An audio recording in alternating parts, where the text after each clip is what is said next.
And a report from a state oversight commission on jails blames the incompetence of personnel at the Erie County Holding Center for the death of an inmate more than 2 years ago. The Commission of Correction, in a lengthy report, also recommends that the cause of the inmate's death be ruled a homicide.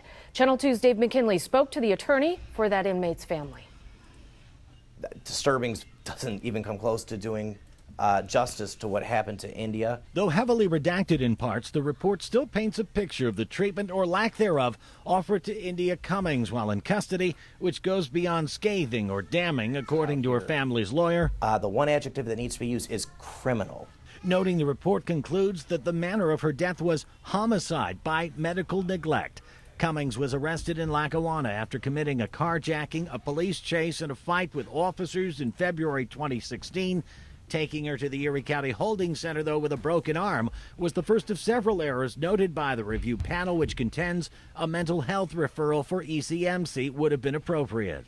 It's heart-wrenching. Cummings spent 17 days in the jail, during which time the report says she was combative with officers, destroyed her cell, refused medical treatment or food at times, and babbled while urinating and defecating on the floor. But despite observing this, the report says her jailers made no immediate referrals to the jail physician or reports to jail administration. An analogy would be a mother just allowing her baby, who's sick or something like that, and she just sits there and sits there and sits there until the baby passes away.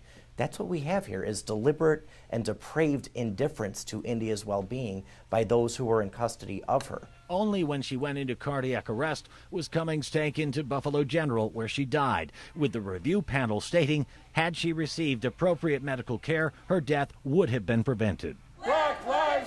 It validates everything that we set forth in our complaint and everything that I've alleged from the very beginning. Especially, he says, the official findings, which conclude the medical and mental health care provided to Cummings by Erie County during the course of her incarceration and her care, custody, and safekeeping by the Erie County Sheriff's deputies was so grossly incompetent and inadequate as to shock the conscience.